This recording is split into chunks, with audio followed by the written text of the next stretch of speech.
So SCAAR, or Swedish Coronary Angiography and Angioplasty Registry, is nationwide registry in Sweden, in which virtually all procedures that we perform in cath lab, either angiographies or angioplasties, are reported almost immediately to the national registry. We have 31 cath lab in Sweden. All are part of our nationwide registry. So from the epidemiological point of view, it's an advantage to have a complete coverage of one whole nation.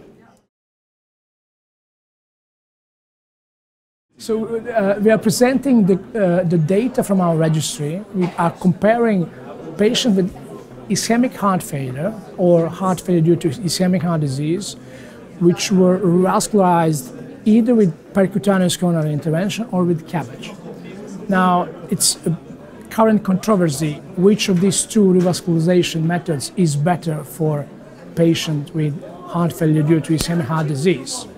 And the current guidelines make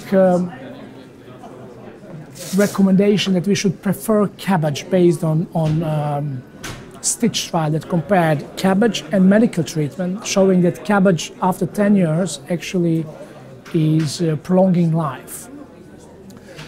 But during the last 15 years or more, there has been more and more usage of PCI as a default strategy for an average patient with heart failure due to ischemic heart disease, particularly in Europe. In US, there's a preponderance of CABG. I think 60 to 70% of these patients are revascularized by CABG, but in Europe, as well in Sweden, we are using more PCI. So there's no direct evidence from the randomized clinical trial.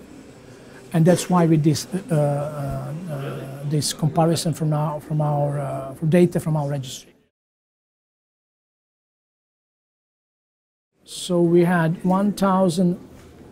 approximately 1,500 patients that were revascularized with PCI and approximately 1,100 patients that were revascularized with CABG.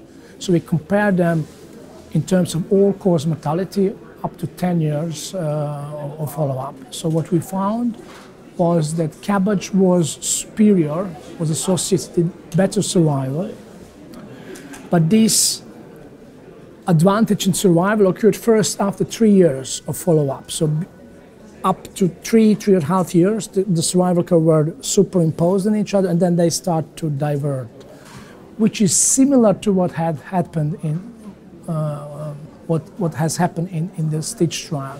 It's the CABG advantage over medical therapy also occurred later during the clinical course. Conclusion number one, because we are performing more and more coronary intervention in our patients, we need to create solid evidence for our decision making. So we need a randomized clinical trial, and hopefully such a trial will be commenced perhaps in a year or two, combining different countries that are interested to participate in such a trial. Number two, at the moment, our data from observational trial that is relatively large in this particular patient, in particular the important patient population, supports the current guidelines because they prefer, even if it's indirect evidence, CABG versus medical therapy, it prefers the CABG as a default strategy, and our observational data support the current guidelines, both Americans and European.